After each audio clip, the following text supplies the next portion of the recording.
Hello बच्चों, welcome to my class.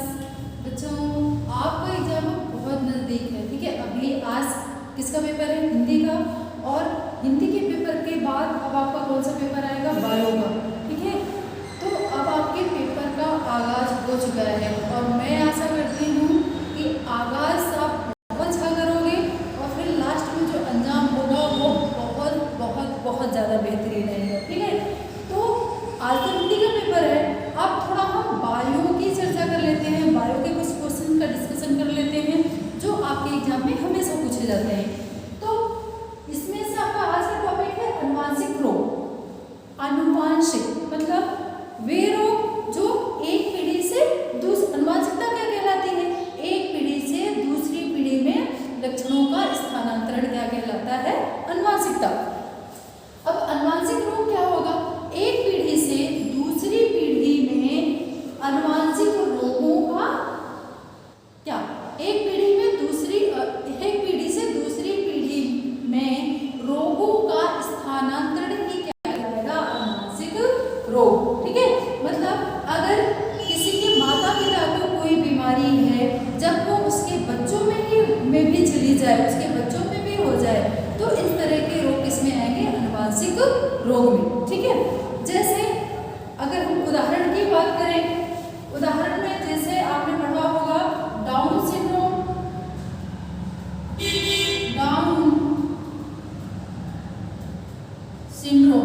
और दूसरा है, पहला ये हो गया, दूसरा है मंगोलियन जड़ता। सॉरी, इसी को बोलते हैं मंगोलियन जड़ता, या इसको क्या बोलेंगे? मंगोलियन जड़ता, ठीक है। दूसरा उदाहरण कौन सा है? दूसरा उदाहरण हम वर्णांतता ले लेते हैं, वर्णांतता। और तीसरा उदाहरण क्या है? हीमोफीलिया,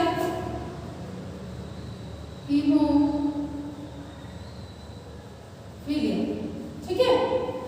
तो ये सारे रोग किसमें आते हैं? अनुवांशिक रोग में। मतलब अगर ये रोग किसी के माता पिता को है तो उसके बच्चों में भी ये रोग चला जाता है, ठीक है। अब देखो डाउन सिंड्रोम क्या है? आपको पता है मनुष्य में गुणसूत्रों की संख्या कितनी होती है? 46 होती है, ठीक है। अगर इस रोग में क्या होगा? 46 गुणसूत्र की जगह, मतलब टोटल कितने हैं? 46 गुणसूत्र की जगह कितने हो जाते हैं? 47। और इनमें कौन से गुणसूत्र बढ़ेंगे ये भी पूछा जाता है, ये भी ध्यान रखना है। तो बच्चों आपको पता है कि टोटल जो 44 गुणसूत्र होते हैं वो कौन से होते हैं? दैहिक गुणसूत्र, ठीक है। अगर हम अनपेयर्ड की बात करें, कितने गुणसूत्र हो गए?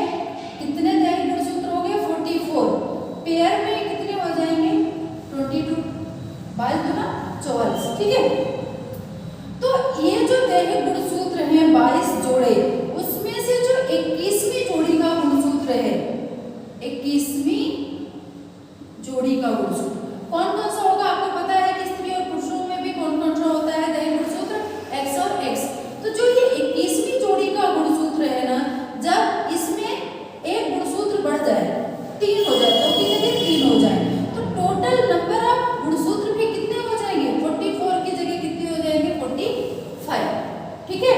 और 2 लिंग गुणसूत्र प्लस 2 लिंग गुणसूत्र, ठीक है। टोटल कितने हो गए? 47, ठीक है। तो जब 21वीं जोड़ी का गुणसूत्र, ठीक है, 2 की जगह 3 हो जाए और नंबर ऑफ क्रोमोसोम या गुणसूत्र कितने हो जाए? 47। तो इस प्रकार का रोग आपका क्या कहलाता है? Down syndrome. और ये रोग अगर माता पिता को है तो बच्चों में भी ये रोग हो जाता है। इसको मंगोलियन जड़ता क्यों बोला जाता है?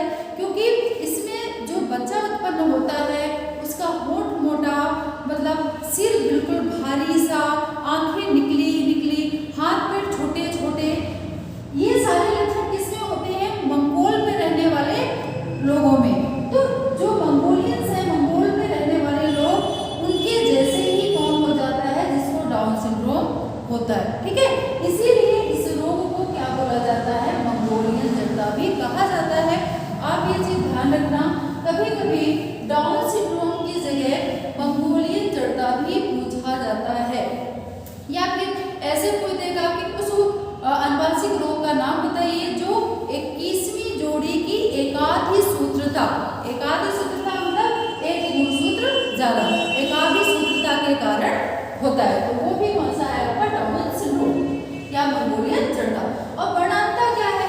वर्णांता मतलब कलर ब्लाइंडनेस, जिसमें व्यक्ति कलर में अंतर नहीं कर पाता, मुख्यतः लाल और हरे रंग में वो अंतर नहीं कर पाता, दोनों रंग उसे कैसे दिखाई देते हैं? काले। ठीक है, इसमें लाल व हरे रंग में अंतर नहीं कर पाता। ठीक है, और ये दोनों कलर ही कैसे दिखाई देते हैं? काले। ठीक है, तो ये रोग की वर्णांतता जिसको होती है वो भी मतलब पीढ़ी दर पीढ़ी चलने वाला रोग है, यानी अनुवांशिक रोग है। एक पीढ़ी से दूसरी पीढ़ी में इसके लक्षण भी ट्रांसफर होते हैं, यानी अगर माता पिता को ये रोग है तो उनके बच्चों में भी ये रोग होता है। ठीक है, इसके बाद आप आता है हीमोफीलिया। अब हीमोफीलिया में क्या होता है बच्चों? देखो, अगर रक्त निकलना शुरू हो गया, वैसे अगर कहीं चोट के निशान, चोट वगैरह लग जाती है, कट वगैरह लग जाता है, तो थोड़ी देर बाद ब्लड निकलते निकलते अपने आप 3 से 4 मिनट होता है उसका क्लॉटिंग का टाइम, अपने आप बंद हो जाता है। लेकिन अगर किसी को हीमोफीलिया है तो रक्त निकलना जल्दी बंद नहीं होता। यह मुख्यतः विटामिन के की कमी की वजह से भी होता है। और ये किस रोग में आता है? अनुवांशिक रोग में। अगर माता पिता को ये रोग है तो ये रोग उनके बच्चों में भी होने की पूरी संभावना